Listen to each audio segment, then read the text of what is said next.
amused by some of these people, these characters that come online are absolutely funny to me.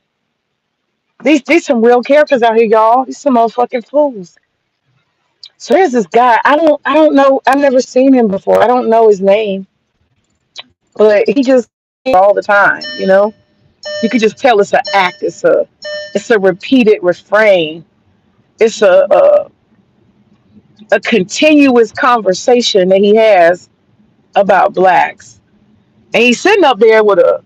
He actually looks like my father-in-law. Shortcut hair, all white, and his beard is cleanly shaven, all white. And he's sitting in his house. It looks like at a computer, and he is complaining his ass off. He don't have nothing good to say.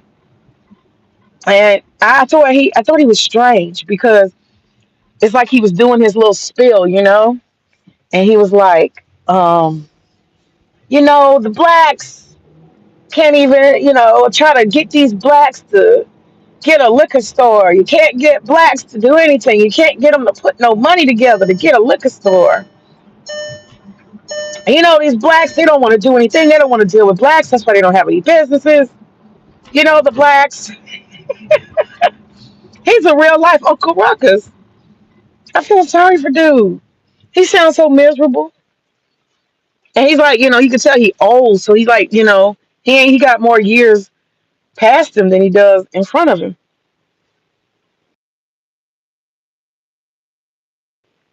And it looks to me like maybe he spent most of his life on the sidelines.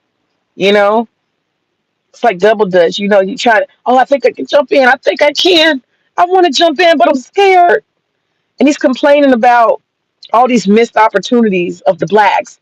And it's like he's projecting, you know. These characters come on here with their stuff. And I'm an alchemist, so it's not hard for me to see through some of this shit that people be going through, you know. If you want to be successful, be fucking successful. I was talking about this the other day. This is the difference between people who can and people who can't. Some people stay stuck. And that's what I saw. I saw like an old dude who spent most of his life on the sidelines in the bleachers, wanting to get into the game, but using his own race as an excuse of why he can't do it. So sad. How many years he's wasted? I guess the dude is probably about 70, 60, 70. No, he's not 60. He got to be about 70. And that's all it is. He been sitting on the sidelines, coulda, shoulda, woulda. And he done got old, and so he spends all his time criticizing and making excuses. Dude, he said, what did he say? You want to get blacks to, open up a liquor store. I'm like, you aiming so low. That's all you want to do is a goddamn liquor store? Seriously? Let me order this for my daughter. I'm out buying something she wants. Hold on.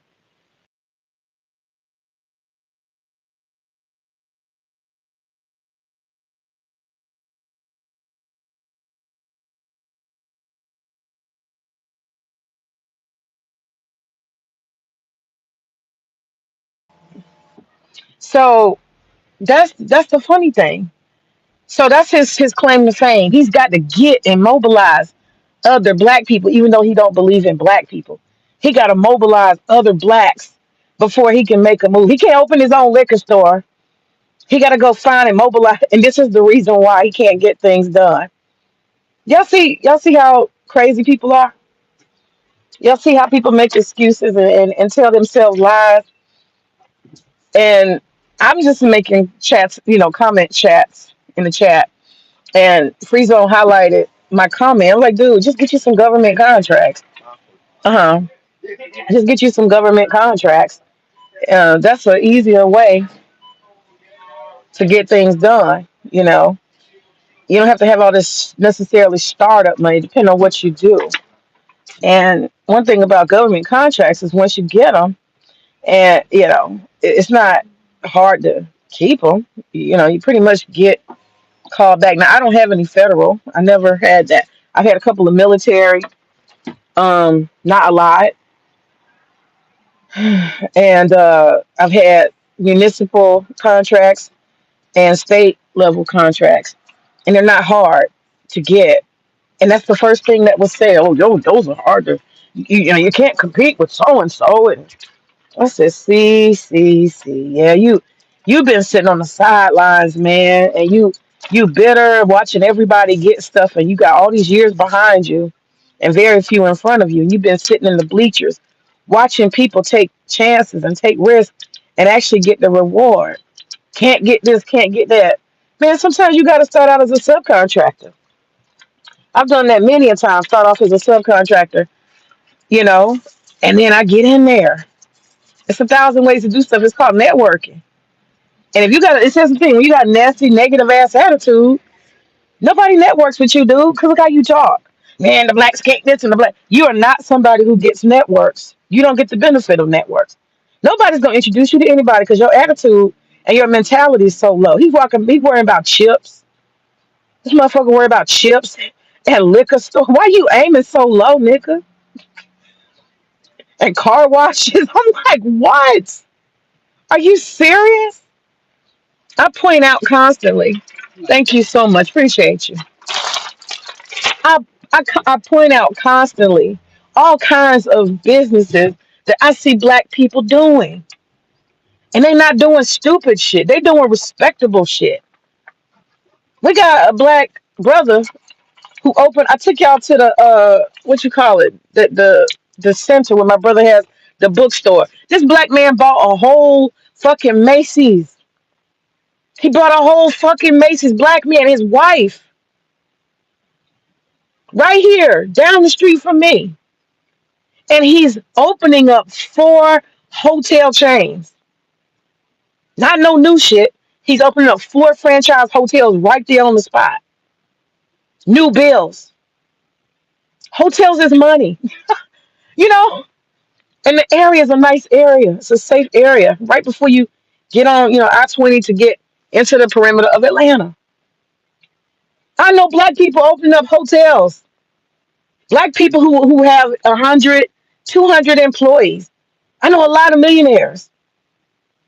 Black people who rent luxury cars. I know black people, brothers I knew from Morehouse. They have limo services. They're taking advantage of Hartsfield International Airport. They got contracts. I just delivered the other day. I'm not gonna say no. I don't do no name dropping. I don't do that. I just delivered to a studio. I have 3 studios in my periphery. They call me when they need shit. Studios that churn out millions of dollars. These are owned by black men. They're studios. You don't have to be a music artist. You don't have to be a sound system specialist. You don't have to do any of that. You can just own the shit. I had a guy I served, it was like 5 years ago. I was so impressed. He owns all the movie industry shit right here in Atlanta. Rich motherfucker. Them expensive ass sound systems and all kind of stuff for movie sets. I'm talking about the high tech electronic shit. Cameras. He wanted catering, something simple. And I came there and I helped and I provided. I got a subcontract from a man who was a chef. And he brought me in to create the dining space and all the experiences. But it was a workers' appreciation day outdoors. It was nice. I provided the tents and the tables and I set it all up. It was very nice. I created the infrastructure. So the nature of my business, I come across, I deal with millionaires all the time, and none of them are doing dumb shit. None. I serve a couple that owns 7 body shops, and I'm talking about big shit. They have no less than 500 employees, no less. Big money, big money. And I'm not saying everybody aims big, but I just find it funny that this Uncle Ruckus ass dude is worried about chips and liquor stores. I mean, I have to laugh. I gotta laugh at some of the stupid shit I see. He's just old and dumb. And you can tell he's been sitting on the sidelines of life. jealous and envious, and all he can do is say, "Man, I can't get niggas to just put $10,000 together." Why don't you have it? Why don't you have it by yourself? Why you got to use a whole bunch of black people? And if you all that, Uncle Ruckus, why don't you have Jewish friends and white friends who can help you make it happen? Huh? I got a sister here in Atlanta, Queen. That's her name. I won't go further and say more. But there's a white woman. I think she's part Jewish or something like that. She owns this company called Arden's Garden here in Atlanta. Arden's Garden. She has multiple ones. That sister partnered with her. I've seen black people get it. They dream big. They don't give a fuck. That shit did not have no money. She introduced her ideas. She inherited from this brother named Rashid a piece of land that was a co-op garden. She inherited. He gave her the lease. And the white woman said, I like what you're doing. I want to invest. She is a vegan chef. And it complemented the artist garden natural smoothie, drinks, and juicing. She said, you give me the inside, you had an outside. I'll open up my shop in of artist garden and you do your vegetables and you just she did that shit for 2 years. We were nervous. Because this woman invested $1 million. And I kept saying we were all praying in the black community. That sister wants that spot. She wants that land. She wants to own it. She wants to have it. I hope this woman doesn't invest that money. And when that lease ends, she takes over and buys the whole shit and keeps it for herself. Because this sister, Queen, she has really, really put her legs and her roots down in this shit. And she didn't have a fucking dollar, but she had a vision. And the whole community supported her co-op garden. Okay? White folks, black folks, mostly black folks, but a lot of white folks. And she used that white woman's $1 million, that Arden Garden owner's money, to finance her fucking dream. Them 3 years that she was working there, she was paying in her labor. She was building a brand. That woman had money. She got multiple artist gardens. She don't need that girl's money. That girl had an angle. So that's what I'm saying. I have seen people come up in so many different ways by having a vision, working hard, and sticking to it and not taking no for an answer, taking risks. That was a big fucking risk. So when I hear these old motherfuckers sitting around whining and talking about I can't get nobody to open up a car wash, that's all you got, bro. Fucking car wash, fucking chips, a liquor store. I mean, God, Lee, man, I swear, I cannot. On the internet, I come across some weirdos, people with deep challenges. Their mentality is so small. And I meant what I said. Damn, dude, you aiming low. You aiming low. It's some people that they just don't have access to normal shit or a higher taste of anything. I went to small business association classes many times. I sit through workshops just to audit to understand certain things, right? And I learned about, the 8A program, federal contract. I learned about all of that shit. But I realized you can bypass a lot of things through networking. A lot of people don't believe in that and they don't know because they don't try. They just tell themselves, it's too hard to get. It's too hard to get. You can get subcontracts, baby. Network, learn people. And I haven't even tried to go to the top of the top. I have been invited into an organization that you meet every fucking Monday for an early breakfast from 7 o'clock, and you can never miss it. 7 o'clock to 10 o'clock. And it's a network. You got to pay $125 to be there. That's some next level shit. $125 every Monday. I was like, ooh, yeah, you know. But these people are moving in big money. They limit access because what they're bringing is on some different levels. And I ain't on that level yet. I'm not on that level yet. These are people who are really connected. I could be on that level, but I don't think I'm ready for that level. That's some big boy shit. I'm not there yet. Okay?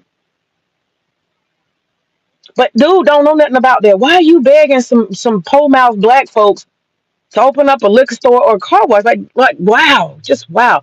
I just can't believe the mentality. Like he just aiming so fucking low, simple minded stuff, and he's complaining because black people maybe they think your ideas are dumb. You ever thought about that? I remember what's the movie? A Raisin in the Sun. Is it A Raisin in the Sun? Yes, it's A Raisin in the Sun. It's a play actually. Raisin in the Sun. They got a son, and he is supposed to be the head of the household. Father has died. They've inherited all this money, and they want to have the American dream. And so the vision is to send the girl off to college, okay, with the money. I think it's Bernitha. And then the other idea is that we can get a home for everybody, a family home. We can always have the American dream home. And then the son, he comes up with some get rich quick bullshit. And he's got this friend. I forgot his friend's name, but his name is like Smoke or some shit. He was like, man, Smoke, Pokey or whatever, Pokey and Boo Boo or some shit like that. Pokey and Boo Boo, man, Mama, if you just give me this money from Daddy's, insurance policy, I'm gonna flip it 4 times because me and Sneaky and Boo Boo, we about to open up this juke joint, you know. And the mother, she's like very hesitant. She was like, nah, son, we need a family home. Nah, don't do that. Somehow, some way, he ends up taking the goddamn money. And he goes and he gets with Sneaky and Boo Boo. And he gives them this money. And they supposed to be black folks investing together. Well, he starts coming and pacing through the house. He's gone for several days. He's out and about. And he's pacing. He comes home. He's like screaming and crying and shit. And he's falling apart. He's drunk. And she's like, son, what happened, son? And he tells her, Mama, Sneaky and Boo Boo, I can't find them. They took the money, Mama. They took the money. And everybody is just like, this nigga gave away all of our hopes and our dreams. My point of telling that story is that in the Raisin in the Sun, we learn a lesson about foolishness. Trying to get rich quick, trying to be somebody without investing in oneself, not having good, solid ideas, not having knowledge and abilities and a real plan. Thinking you slick, that's just a shortcut, you know? So Sneaky and Boo Boo got over on this fool. They took the money, they ran, they never came back. He was a sucker. And so I'm saying, maybe that's why people don't listen to you, dude. He's just an old fool. Did he never think of that? Did he ever think of that? Maybe people don't trust you. Maybe they don't think you got nothing to offer. Maybe they think you are an idiot. Maybe they think you are sneaky and you're going to steal. Maybe they just don't think they want to do anything with you. There's people, I've had people before I just tell them, customer, I want to do business with you. I just tell them, you're not my customer. I've had 2 people I've given good refunds to. Nice solid refund. Almost $1,000 on a deposit back. Yeah, you can take this shit. I don't like your energy. I've learned that all money ain't good money, and everybody is not to be a business person to be, to do business. Everybody ain't. You have to be selective. You save yourself a lot of trouble. And when you get vibes from people and feelings from me, like, I had this one client, and uh, he's having a big, big party. Well-known doctor from the DC, Maryland area.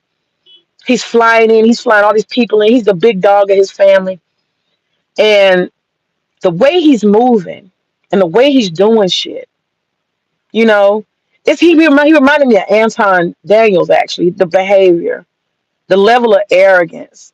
And he was like, he has a permission in his family to play mind games. Lots of mind games. I didn't like that. I didn't like that. So I was kind of like a subcontractor within the within this whole thing. And I was just like, yeah, I'm about to pull out. I'll bring somebody else in to handle this, but it won't be me.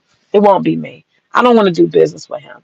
Because we had to do many consultations because the party was so big. The way he was manipulating and he was just real sleazy. And I was just like, ugh, you're gross, you're gross, you're gross.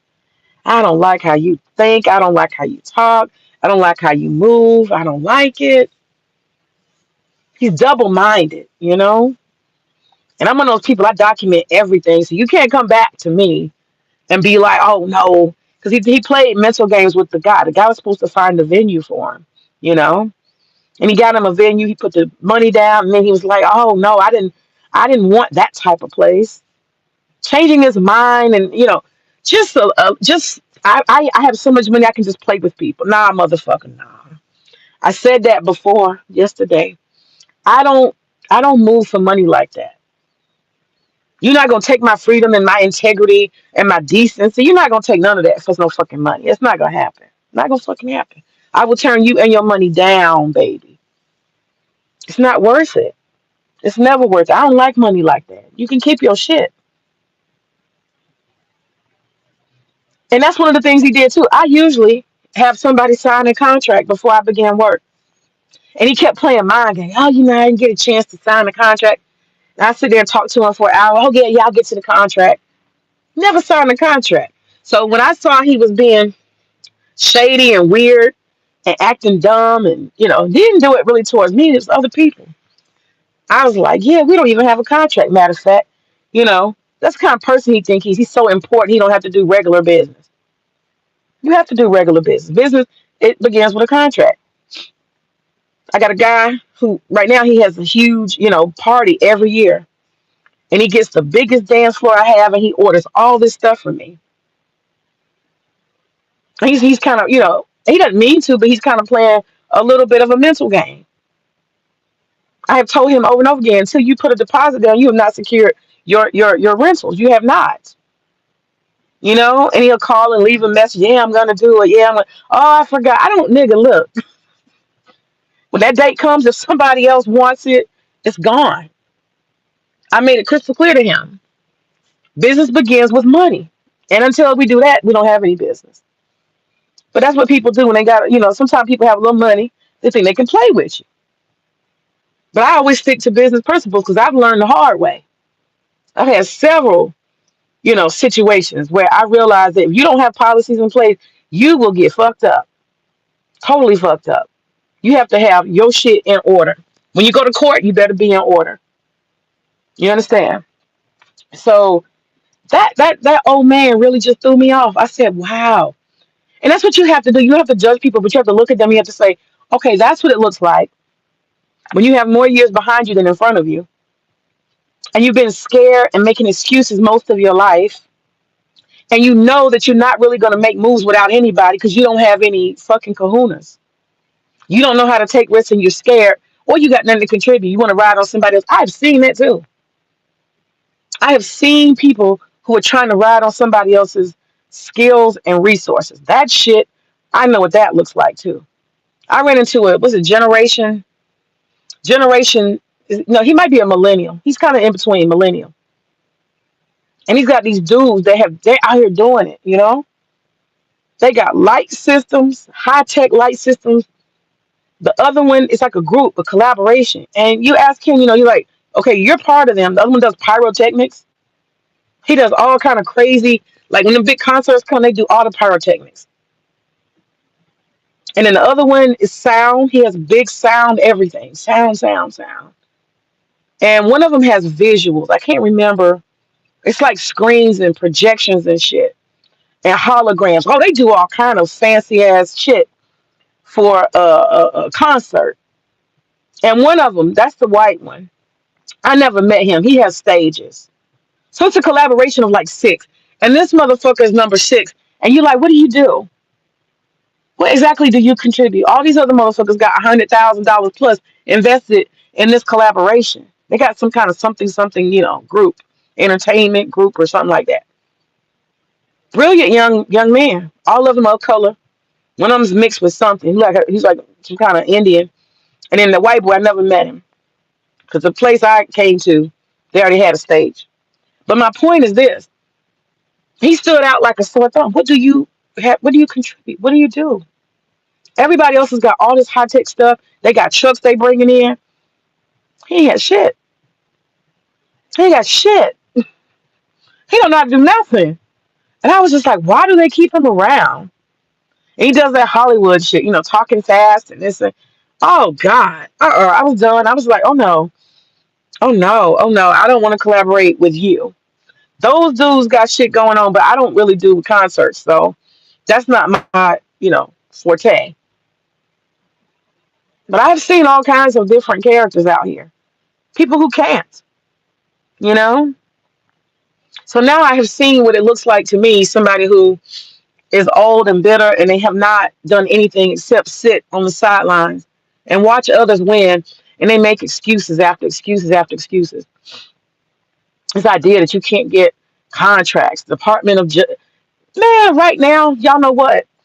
A motherfucker who is smart right now would go ahead and get them about 4 transportation trucks. Like the ones that come pick the old folks up and shit. Get 3 or 4 of those.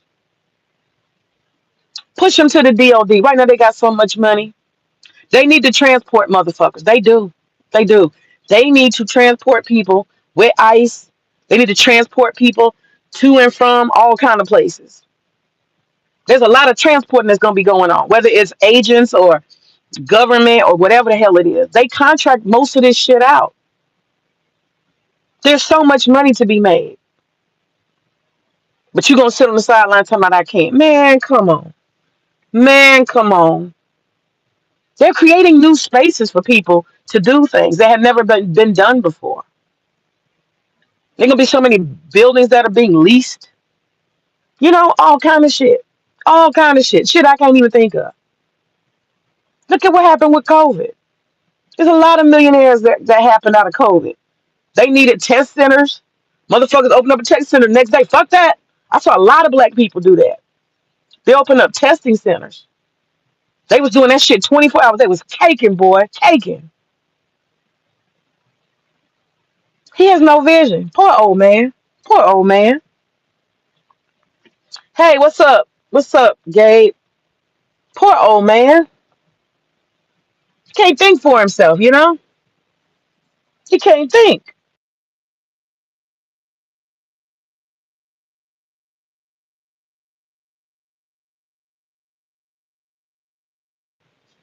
So he's blaming black people why he ain't getting nowhere. Shit's crazy. Shit's insane. But that's my thought. That's my thought. I'm gonna take this shit home. Gabe, you there? Mm-mm-mm. Mm-mm-mm. But yeah, man. What's up, Gabe? But yeah, man, you gotta have some guts about yourself. Take some risk. And so I would say sometimes, wisdom comes from older people. But honestly, some of them, if they're kind of bitter and they got a lot of excuses and complaints and shit, don't listen to them. Don't listen to them because they're there to discourage. And that's all I heard from dude tonight was just discouragement, discouraging people. Can't do this, can't do that. Nah, nah, nah. Dude, why are you waiting on anybody to do anything? Why do you need a group to do anything? Why? That's your excuse of why you can't do it. That's all. And people just sit there and listen to them, let them rattle. Whatever. There's a lot of strange people online. A lot of strange people saying shit that don't make sense. Hey, what's up, y'all? There's a lot of people that just get on the internet and they bring their broken mentality with them. And for some people that, it works for them. It is cold outside. It is really cold outside. They said it was supposed to snow. It's 35 degrees. It's not that bad.